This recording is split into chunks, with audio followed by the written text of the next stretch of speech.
Hola, estimados oyentes, bienvenidos al canal Lecturas de Poder.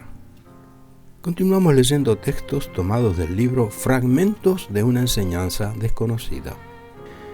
Leeremos aquí los intentos de Ouspensky de tratar de experimentar el recuerdo de sí, con sus éxitos, fracasos y suposiciones. Y dice así: trataré de describir mis tentativas de, entre comillas, recordarme a mí mismo.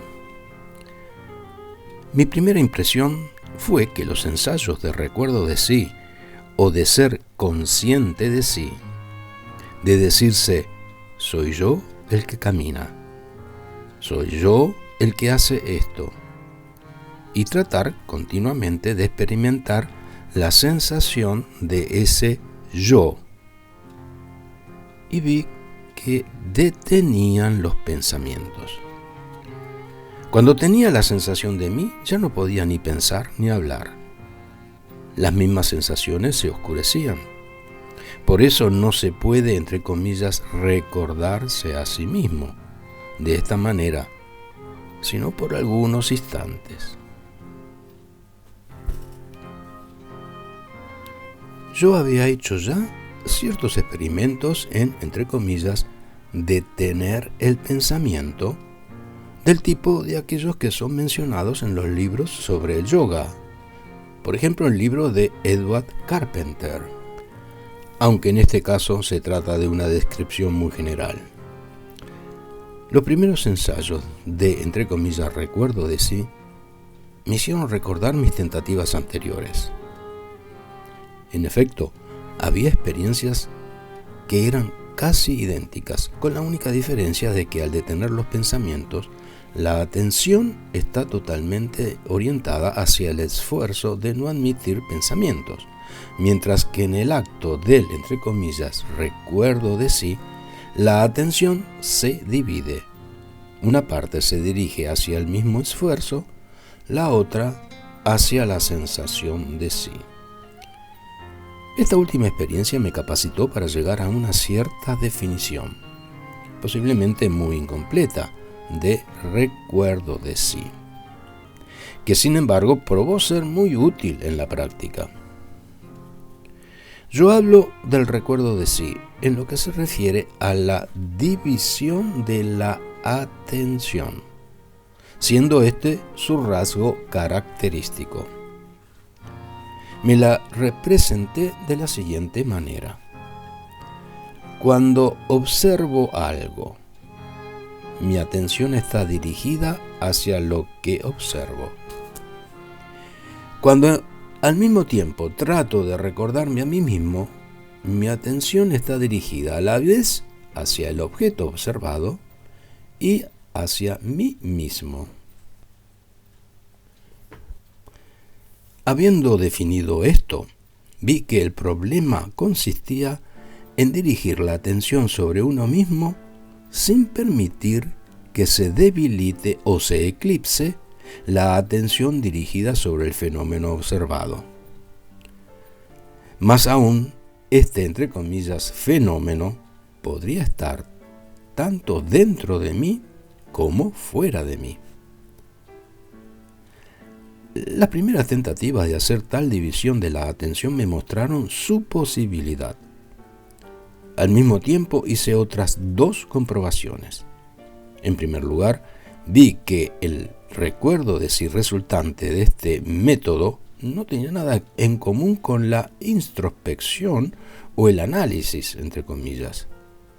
Se trataba de un estado nuevo muy interesante, con un sabor extrañamente familiar. En segundo lugar, comprendí que momentos de recuerdo de sí ocurren de hecho en la vida, aunque raras veces, y que solo la producción deliberada de estos momentos creaba la sensación de novedad. Yo había tenido la experiencia de tales momentos desde mi más temprana infancia. Llegaban ya sea cuando me encontraba en circunstancias nuevas o inesperadas, en lugares nuevos entre extraños, por ejemplo, durante un viaje, y uno súbitamente mira a su alrededor y se dice, qué extraño, yo y en este lugar. O en momentos muy emocionales, en momentos de peligro, en momentos en que es necesario conservar la cabeza, cuando uno oye su propia voz y se ve que se observa a sí mismo desde afuera.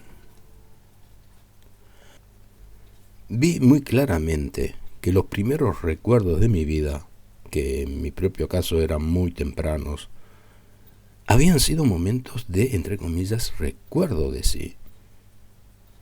Y en el mismo instante tuve la revelación de muchas otras cosas. De esta manera pude darme cuenta de que no me acordaba realmente, sino de los momentos en que me había recordado a mí mismo. De los otros momentos solo sabía que habían transcurrido. No era capaz de revivirlos enteramente ni experimentarlos de nuevo. Pero los momentos en que me había recordado a mí mismo estaban vivos y no diferían en manera alguna del presente. Aún temía el llegar demasiado rápido a conclusiones, pero ya veía que me encontraba en el umbral de un gran descubrimiento. Siempre me había asombrado ante la debilidad y la insuficiencia de nuestra memoria. Son tantas las cosas que desaparecen y que son olvidadas. Me parecía que todo lo absurdo de nuestra vida tenía como base este olvido. ¿Para qué atravesar por tantas experiencias para luego olvidarlas? Además, había algo degradante en esto. Un hombre siente algo que le parece muy grande, piensa que nunca lo olvidará. Pasan 1 o 2 años y de ello nada queda. Se me hizo muy claro por qué esto era así y por qué no podía ser de otro modo. Si nuestra memoria realmente mantiene vivos solo los momentos de recuerdo de sí, entonces resulta claro por qué esta memoria es tan pobre. Tales fueron mis experiencias de los primeros días. Más tarde, cuando comencé a aprender a dividir mi atención, vi que el recuerdo de sí producía sensaciones maravillosas que no venían por sí solas, sino muy raras veces y en condiciones excepcionales. Así, por ejemplo, me gustaba mucho en ese momento vagar por San Petersburgo en la noche y, entre comillas, sentir la presencia de las casas y de las calles. San Petersburgo está lleno de estas extrañas sensaciones. Las casas, particularmente las viejas, estaban vivas para mí. No cesaba de hablar con ellas. No había, entre comillas, imaginación alguna en esto. Yo no pensaba en nada, simplemente caminaba, mirando a mi alrededor y tratando de recordarme a mí mismo. Las sensaciones venían por sí solas. De este modo iba a hacer luego muchos otros descubrimientos, pero de esto hablaré más adelante. Algunas veces el recuerdo de sí no tenía éxito. En otros momentos estaba acompañado de curiosas observaciones.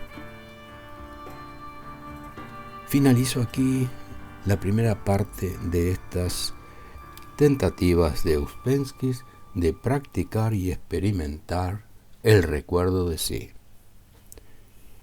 Continuaremos más adelante. Gracias por haber escuchado.